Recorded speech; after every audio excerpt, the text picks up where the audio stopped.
Pesquisidor recomendó no retirarle la inmunidad al expresidente del Congreso de la República, Luis Rabé, ni a su junta directiva. Ese es el tema de la noche.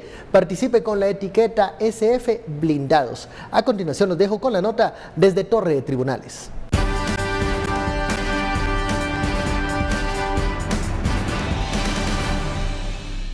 Derivado de lo expuesto, estimo que en el presente caso no existen hechos relevantes que deberán ser investigados por el Ministerio Público, y en ese sentido, salvo mejor criterio de la Honorable Corte Suprema de Justicia, concluyo que no hay lugar a formación a causa en contra de los denunciados en mención. La denuncia fue puesta por la Contraloría General de Cuentas contra la Junta Directiva del Congreso en el periodo 2015 por aprobar tardíamente 180 contratos 029 en el Congreso de la República. Contraloría General de Cuentas hace ver la posible comisión de un ilícito penal. Se enmarca, repito, dentro de una acción eminentemente administrativa. Además de una multa por ser una acción administrativa, no hay delito. Se adjunta un informe de la Contraloría General de Cuentas de fecha 10 de julio del 2017. Que el procedimiento de contratación de personal del organismo legislativo no es la Junta Directiva la facultada en mandar y contratar, sino que conforme lo establece el artículo 11 de la Ley de Servicio Civil del organismo judicial, del organismo legislativo, es el presidente del Congreso. Desde el 10 de enero del 2017 fue nombrado como pesquisidor y tenía 60 días para presentar su informe, y llegó a esta fecha por los diferentes recursos presentados por los investigados. Recibió la declaración de la Contraloría General de Cuentas, Ministerio Público y descargo de 3 exdiputados. Resaltó que el informe no es vinculante en la decisión de la Corte Suprema de Justicia. Muy buenas noches, bienvenidos a Sin Filtro. Gracias por permitirnos entrar a sus hogares. Usted no puede terminar este día sin la conversación de lo que fue noticia esta jornada. Este jueves, la etiqueta SF Blindados. Estamos hablando de la decisión, o recomendación mejor dicho, del juez pesquisidor en el caso de las plazas fantasmas. Él recomienda no retirar la inmunidad al expresidente del Congreso de la República, el señor Luis Rabé, y a su junta directiva. Una decisión polémica. De eso hablaremos esta noche. Usted puede enviar sus comentarios y opiniones con la etiqueta SF Blindados. Damos la bienvenida a nuestros analistas. Hoy nos comparten acá Daniel Hiring y Raúl Bolaños. Muy buenas noches. Buenas noches, Don. Bueno, comencemos con el primer punto. Esta es una recomendación no vinculante del juez pesquisidor, pero hay una percepción de que las cosas ya no están caminando tan rápidamente, de una forma ágil en el organismo judicial. ¿Cuáles son las primeras impresiones que nos da esta recomendación del juez pesquisidor que pudiese ser confirmado por el Pleno de Magistrados de la Corte Suprema de Justicia de dejar sin efectos este proceso de antejuicio en contra de Luis Rabé? Daniel.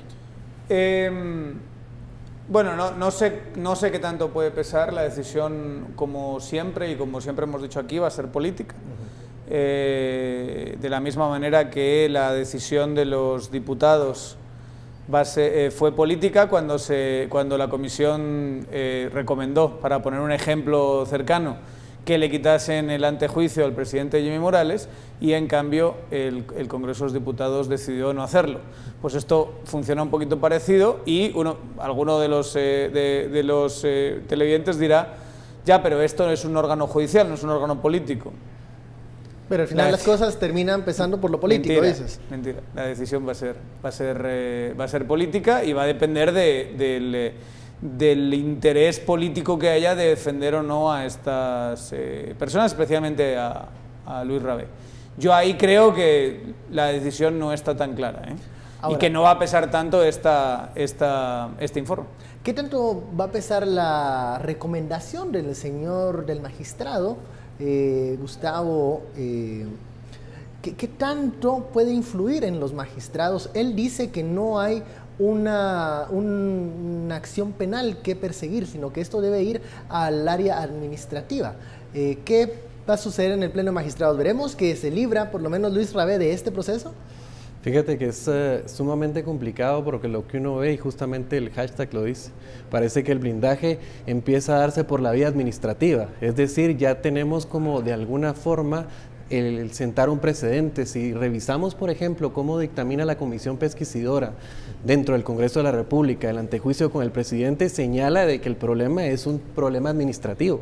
Y en este caso vuelve a citarse otra vez que es un problema administrativo en términos de contratación y la manera en que lo hace el Congreso de la República. Y de la misma manera, con el tema del fallo, con las reformas al Código Penal, también va por el mismo camino. Entonces pareciera ser que esa división de poderes que debería de existir parece que se comienzan a articular de tal forma que se estructura un blindaje de una manera mutua que no permite justamente verificar, hacer esa auditoría que justamente tienen que hacerse mutuamente, ¿verdad? Yo me recuerdo que cuando hablábamos del pacto de corruptos en el Congreso de la República, donde sí se veía una correlación de apoyos en aquel momento cuando rechazan el antejuicio, o queda mejor dicho, en un limbo, el antejuicio contra el presidente Morales, y luego sucede la reforma del Código Penal, ahí veía una clara relación, una estrecha relación de estos dos sucesos.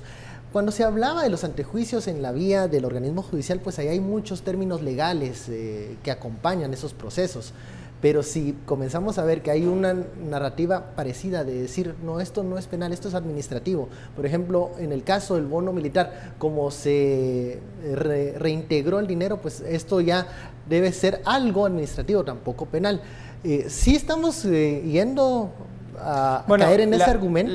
El discurso de lo administrativo es un discurso que se ha manejado bastante, y de hecho los intentos que sabemos que existen, que han existido y que existen y que están ahí en la recámara, de cambiar las leyes para que ciertos problemas, por ejemplo plazas fantasma en el Congreso, sean de carácter administrativo, eso está ahí. Eso no hay ninguna duda. ¿Hasta qué punto el organismo judicial va a adoptar eso y va a ser parte de un pacto político con el resto de poderes?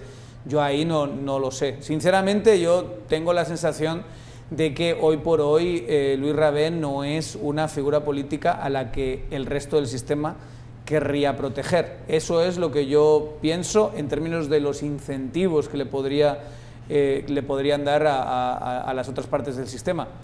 ¿Qué quiero decir con esto? Rabé es un prófugo,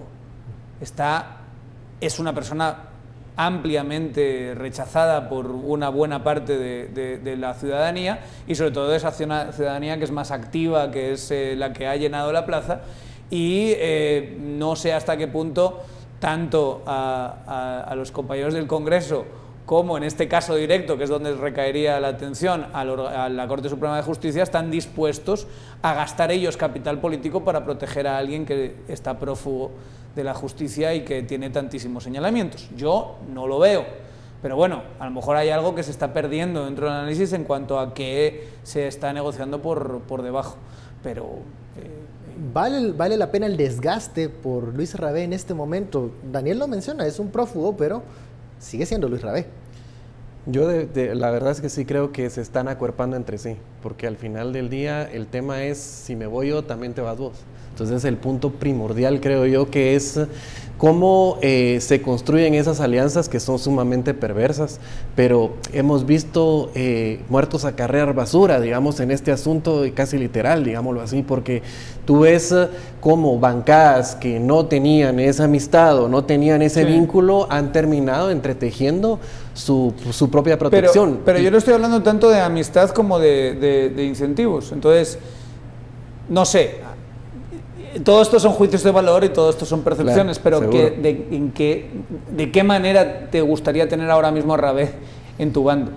O sea, el capital político que te pueda generar, digámoslo así, pero digamos, en términos de publicidad. Exactamente, creo que ese es un punto primordial que se busca proteger, porque la alianza, y si uno revisa el pasado de Luis Rabé en términos de cómo el cambio de partido se da en beneficio justamente de una publicidad. Y recordemos, no es como que Ángel González y los canales no estén subidos al pacto. Claro. Están subidos, no se van a subir más porque vuelva Luis Rabé, no pueden estar más subidos. Pero recordemos que Luis Rabé al final no lo desaforaron, Luis Rabé sigue siendo diputado, le dieron una licencia indefinida.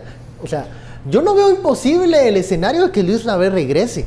Pero fíjate, si Luis Rabé regresa al pleno y si del no Congreso, están viendo esto, bueno, a lo mejor no habría que decírselo, pero vamos a decírselo de cualquier manera. Si Luis Rabé vuelve y Luis Rabé lo tienes llegando todos los días al Congreso y dando declaraciones y siendo un actor, va a desgastar más a una institución muy desgastada.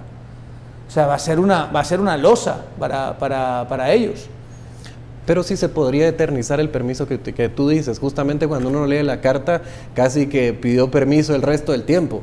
Entonces, incluso la presidencia del Congreso tampoco fue muy clara a la hora de tocar el caso. Yo entiendo la viabilidad jurídica de que vuelva. Yo estoy hablando de cuál es la consecuencia política de tenerlo ahí. Claro, yo entiendo que Daniel dice no hace gracia tener a Luis Rabé en el pleno porque podría ser un factor más para que la población pudiese en algún momento llegar nuevamente a protestar a las puertas es momento de estar por debajo y que se fijen en otro lugar. Pero ¿qué se está jugando con el tema de Luis Rabé? Si esto camina, si los magistrados de la Corte Suprema dicen, bueno, que se vaya todo por la vía administrativa, entonces todos los demás temas de contratación irregular podrían acuerparse a esta decisión. Y que son varios casos, ¿no? Como digamos, no es tanto rescatar es una piedra filosofal lo que estás diciendo, porque no se pudo aprobar aquella reforma que buscaba arreglar el tema de la contratación irregular. Y ahí es donde yo, sinceramente, precisamente porque no se pudo, qué difícil va a ser para ellos argumentar que las plazas fantasma no son delito. Que son solo un tema administrativo. Sí, porque una cosa es que no te doy el antejuicio y otra cosa es asentar que el tema de plazas estás exonerado de alguna manera. No sé si me explico. No, claro. Eso va a estar ahí para cuando salgan del Congreso. Si lo que hacen es acuerparse y no dar antejuicios, va a estar ahí cuando salgan del Congreso para buscarles esos casos. A mí yo sí creo que los diputados en este momento y también los magistrados creen que la efervescencia ciudadana ha pasado de momento y que es un buen espacio para poder intentar estas alianzas que mencionaba tanto Raúl y Daniel, para buscar un salvavidas que pueda ayudar a todos. Eso está claro, o sea, que la percepción que ellos tienen ahora mismo es que lo de la plaza pasó, que también son de cortas miras, ¿no? Porque han pasado apenas 3 semanas, pero que lo de la plaza pasó y que fue un momento y que ya está todo calmado otra vez. Eso está clarísimo que lo tienen, y yo creo que es porque han recibido el apoyo, pero han recibido el compromiso de estabilidad de Estados Unidos y de otras fuerzas políticas del país. Digamos, la gran pregunta es si los diputados van a leer los tiempos de la plaza. Es decir, yo creo que cuando vamos a suponer que existió un error involuntario, digamos, de equivocación en el tema de las reformas al Código Penal, dándoles el beneficio de la duda al argumento, digamos, un poco incrédulo, pero ellos debieron de haber sabido leer justamente los tiempos de la plaza, es decir, realmente ellos fueron los que avivaron ese momento. La gran pregunta es, como dice Daniel, si realmente van a saber leer ese rechazo de lo que podría provocar, pero la gran pregunta es, hay una unificación en torno, pero es que realmente estamos hablando de la protección de toda la junta directiva de esa época. Y entonces lo que implica es fácil, estamos hablando de Aristides Crespo, Bucinot, por ejemplo, acusados por el mismo tema, y entonces ahí ves ya 2 bancadas, 3 bancadas, tratando de protegerse a sí mismo. Entonces la gran pregunta, digamos, al final es, ¿van a protegerse a sí mismos aún a pesar del costo político que pueda conllevar traerlos de regreso? Porque ahora el costo político, de cualquier manera, o sea, yo de la parte de diputados tengo clarísimo que el pacto es vamos a acuerparnos, y de hecho acuerparon al presidente, pero aquí estamos con el organismo judicial, y es la Corte Suprema de Justicia va a estar dispuesta, porque sí hemos visto en algún momento desde 2015 que se han roto esa clase de alianzas, y que digamos, la protección mutua que tú veías de la parte judicial a la parte política ya no existió en algunos momentos, y sí se levantaron antejuicios entre ellos. En este momento y por este personaje van a estar dispuestos a hacerlo.